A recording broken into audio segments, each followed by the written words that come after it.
রবি ঠাকুরের পাগলা ফাইল, এবারের পর্ব পঞ্চম। লেখক অমিতাভ চৌধুরী। 9/3/1941 তারিখে কবি চূড়ামণি Bimanchandra Ghosh MSc MABL advocate high court in honour of the world poet বিরাট ইংরাজি কবিতা লিখে পাঠান। কবিতার শেষ দু লাইন হচ্ছে, time can't efface your tablet, landmarks of indelible dialect। আর একজন কবি ঢাকার প্রমোদ মুখার্জি। ইনি ইংরেজ নন, বঙ্গবাণী জননীর দিন সেবক। হে কবি, তুমি আপন মনে গাহ গীতি, ফুলের বনে আলোর খেলা, নীরব প্রীতি। ভোরের গানে হে কবি তোমার কাব্য মাঝে ঝরনা ধারা দিগঙ্গনা, নৃত্য করে চিত্তহরা আপন মনে। কবি প্রমোদ মুখার্জি আরো একখানি চিঠিতে তার মনের আসল কথাটি বলে ফেলেছেন। তিনি সাহিত্য জগতে প্রতিষ্ঠিত হতে রবীন্দ্রনাথের সাহায্য চান। হে কবি, আপনি কবি গুরু, আপনাকে নমস্কার। আপনি বিশ্বে সেরা বরেণ্য, আমারও বরেণ্য। আপনাকে বুঝাইতে পারি এমন কোন ভাষা আমার নাই, তবে আমিও একজন বাণী জননীর দিন সেবক। আপনার দয়া ব্যতিরেকে কোন গ্রন্থকারী এদেশে দাঁড়াইতে পারে নাই। আপনার দয়া পাইতে পারি এমন কোন বিশেষ গুণ যে আছে তাহা নহে, তবে আমি একজন জিনিয়াস। আমার সম্বন্ধে বিভিন্ন পত্রিকাতে আলোচনা হইয়াছে। আপনার দয়া ব্যতিরেকে আমার গত্যন্তর নাই। এই দেশের লোকেরা এবং বিশেষ করিয়া সম্পাদক মন্ডলী আমার সম্বন্ধে একেবারে উদাসীন, এমনকি বুঝাইয়া লিখিলেও কান দিবে না। জিনিয়াস কথাটার ব্যাপক অর্থ আমার সম্বন্ধে প্রমাণ ও ইন্ডিকেশন স্বরূপ শ্রদ্ধেয় মৃণাল কান্তি ঘোষ মহাশয়ের নিকট লিখিয়াছি। ইতি বিনয়াবত শ্রী প্রমোদ মুখার্জি, ঢাকা 3রা অগস্ট 1935।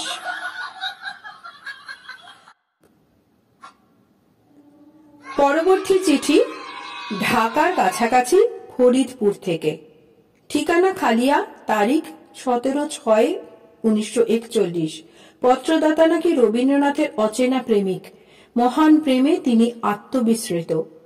তার বক্তব্য হল, প্রিয় বরেশু, হে বিশ্বপ্রেমিক, মর্তের অমর কবি, কাব্য নিকুঞ্জের পিকোরাজ, চিরনবীন অন্তরতম বন্ধু আমার, সখা আমার, জাগ্রত দেবতা আমার, ঢেলে দিচ্ছি আমার অন্তরের অমিয় ধারার অর্ঘ্য চরণে তোমার। চোখে দেখিনি কভু, তবু ছুটে যায় আকুল আবেগে হিয়া তোমার পানে। চরণ সরিও না অপরিচিত বলে, তোমার গান আমার প্রাণ কেড়ে নিয়েছে। তোমায় কি মন্ত্রে অর্চনা করব বুঝি না। ক্ষুণ্ণ হও না বন্ধু আমার, ভাব ছন্দ হারা, তাল হারা, বন্ধন হারা তোমার মহান প্রেমে আত্মবিস্মৃত হয়েছি, বোধ হারিয়েছি। তুমি আমার ভাষার অতীত, ভাবের অতীত, জ্ঞানের অতীত। তুমি যে কি রত্ন জানি না। আমার অর্ঘ্য গ্রহণ করো, আশীর্বাদ দাও।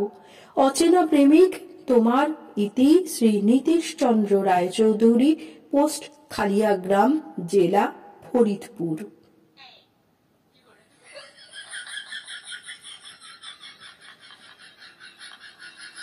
নিচের চিঠিখানা উল্লেখযোগ্য। শান্তিনিকেতনের কাছাকাছি শ্রীনিকেতন থেকে কেন এই চিঠি এলো বোঝা গেল না। পরিষ্কার মেয়েলি হাতের লেখা। শ্রীচরণেশু, দূর হতে তোমাকে দেখেছি, কিন্তু মন তাতে সবখানি আনন্দ পেল না। তাই অন্তর তার সশ্রদ্ধ প্রণতি জানাতে তোমার কাছে একটুক্ষণ বসতে চাচ্ছে। তোমার কর্মব্যস্ত পরিপূর্ণ মুহূর্তগুলির নিকট আমার শূন্য হৃদয় কি নিয়ে উপস্থিত হবে জানি, দেবার কিছু নেই, কিন্তু এতদিন পর্যন্ত দূর থেকে অন্তরে অন্তরে যে শ্রদ্ধা জ্ঞাপন করেছি, আজ এত কাছে এসেও তাতে তোমার গায়ের পরশ লাগাতে পারবো না, এ কথা যে ভাবতেও পারছি না। তাই তোমার কাছে এ দানটুকু আমি চাইছি। বলা বাহুল্য, যতটুকু সময়ই তুমি আমায় দেবে সেটুকু কেবল একলা আমারই জন্য ভিক্ষা করব। তোমার শারীরিক অবস্থা স্মরণ রেখেও আমার অনুকূল হৃদয় যে তোমার কাছে এই দানটুকু না চেয়ে পারল না, এই জন্য তুমি আমাকে ক্ষমা করো। কবে কখন তোমার পক্ষে সম্ভব হবে তুমি জানাবে কি আমায়? ঠিকানা দিয়ে দিলাম, আমি প্রতীক্ষায় থাকব। আমার প্রণাম গ্রহণ করো। ইতি প্রণতা রেণু মিত্র, 23/1/1939, শ্রীনিকেতন। মাদুরা থেকে মিসেস সূর্যনারায়ণ মূর্তি পাঠান ইংরেজি কবিতা। ভিলসা গোয়ালিয়র থেকে রাম অবতার মজালার প্রেরিত বস্তুটিও তাই, একখানা 10 মণি নিরেট থানিট কবিতা। রবীন্দ্রনাথকে তাহা পড়ে মতামত দিতে হবে। 1936 সালের 6 জানুয়ারি ফিলাডেলফিয়ায় পুস্তক বিক্রেতা Robley Durham Stevens Gandhi, Freud, Hitler, Mussolini, Roosevelt, গার্ডুট, স্টাইন, স্টালিন, এজি ওয়েলস ও যীশু খ্রিস্ট সম্পর্কে কবির মতামত জানতে চান আর লেখেন, My dear Tagore, I am writing you this personal letter to tell you I have deep admiration for your work and help to humanity. Why don't you visit America again? কবিতা আসতো সংশোধনের জন্য, সংখ্যায় বিপুল, যেমন পুলেডা, ভেঙ্কটনামা ইস্ট, গদাভারি, ডক্টর পিথাপুরম। এই ঠিকানা থেকে চিঠি শুরু এইভাবে: Reverend Gurudev, I beg to submit the accompanying sonnet written in the year 1934 for the favor of your valuable opinion. ফয়জাবাদের 581 ঘান্দারি বাজার থেকে 1936 সালের 6 নভেম্বর সত্যেন্দ্রনাথ মল্লিক দুটি ইংরেজি কবিতা পাঠান। তার বক্তব্য, I hope sir you will patronize me. আমাদের জাতীয় সঙ্গীত রবীন্দ্রনাথ আর বঙ্কিমচন্দ্র লিখেছেন জানতাম, কিন্তু আর একজন ভদ্রলোকে যে জাতীয় সঙ্গীত রচনায় সিদ্ধহস্ত তার পরিচয় পাওয়া গেল তাঁর চিঠিতেই। তিনি দুটি কবিতা পাঠিয়েছেন রবীন্দ্রনাথের অনুমোদনের জন্য। ভদ্রলোক অবশ্য পাগল টাগল নন, অত্যন্ত সরল পত্রলেখক ও কবি। তিনি ভারতের জাতীয় সঙ্গীত হিসেবে একটি ইংরেজি কবিতা পাঠিয়েছিলেন। সে কবিতা অনুচ্চারিত থাকাই ভালো। যদি কারোর ইচ্ছা হয় আমি আলাদাভাবে তার জন্যই আবার নতুন ভিডিও করব এই বাদ দেয়া কবিতাগুলির জন্য। আসলে সবাই তো সমান ধৈর্যের অধিকারী নন, তাই হয়তো সকলের ভালো লাগবে না। আমি কমেন্ট বক্সকে আপনাদের মতামত চাই। কমেন্টে আপনাদের মতামত পেলে তবেই আমি আমার অপঠিত লেখাগুলি আবার পড়ব। লেখাগুলি অমিতাভ চৌধুরীর, আমি কেবলমাত্র পাঠ করছি। কেমন লাগলো জানাতে ভুলবেন না কিন্তু। আসুন আরো একটুখানি কবিতা চিঠি পড়ে আজকের পাঠ শেষ করব। করাচির রূপচাঁদ খিতানি আবার কবিতা পাঠানো নয়, নিজেই ফরমায়েশ করেছেন কবিতা লিখে পাঠাতে।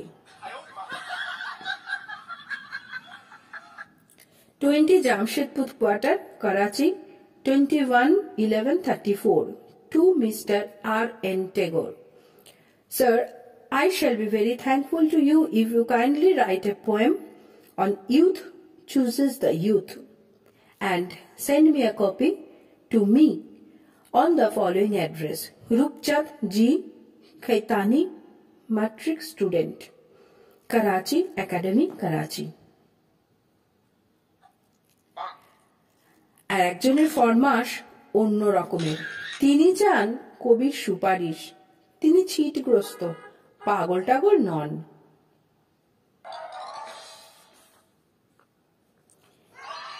পরবর্তী লেখক রবীন্দ্রনাথকে জ্যোতিষী ভেবে বসে আছেন, তাই তার ভবিষ্যৎ জানতে চেয়েছেন চিঠি দিয়ে। এরপরে বোম্বাই থেকে যে চিঠিখানি এসেছিল তাতে ফরমায়েশের ধরন আলাদা। পত্রদাতা সিনেমা কোম্পানি খুলেছেন। অতএব রবীন্দ্রনাথের সাথে কিছু দায়িত্ব, কিছু অভিনেতা সাপ্লাই করে দিতে হবে, তার হাতে দায়িত্ব দিচ্ছেন। বুঝুন অবস্থাখানা। সিনেমা কোম্পানির অভিনেতা অভিনেত্রী, তার সাপ্লায়ার হবেন রবীন্দ্রনাথ ঠাকুর। আমরা আমাদের বিশ্বকবিকে কে কি আসনে বসিয়েছি। এবারে অর্থ সাহায্য নয়, কবিতা সংশোধন নয়, ভবিষ্যৎ গণনাও নয়। কোলাপুরের সরল ভদ্রলোকটি রবীন্দ্রনাথের কাছে একটি ব্যক্তিগত সমস্যা নিয়ে এসেছেন। বেচারা বাল্যবিবাহের শিকার, সুতরাং রবীন্দ্রনাথকেই স্থির করে দিতে হবে তার আরেকটি উদ্বাহ বন্ধনে তিনি আবদ্ধ হবেন কি না। বুঝুন, তার সংসারের দায়িত্ব তিনি নেবেন কি না নেবেন, সেটাও কবি ঠিক করে দেবেন। এই চিঠিগুলো থেকে একটাই স্পষ্ট কথা বারে বারে প্রমাণিত হয়, বিশ্বকবি রবীন্দ্রনাথ ঠাকুর আমাদের কতটা কাছের মানুষ ছিলেন। এই জন্যই তিনি বিশ্বকবি, বিশ্বসেরা, কবি শ্রেষ্ঠ। আজ আসি, ভালো থাকবেন সবাই। আর কমেন্ট বক্সে মতামত জানাতে কিন্তু ভুলবেন না। বিদায়, আমি জয়িতা।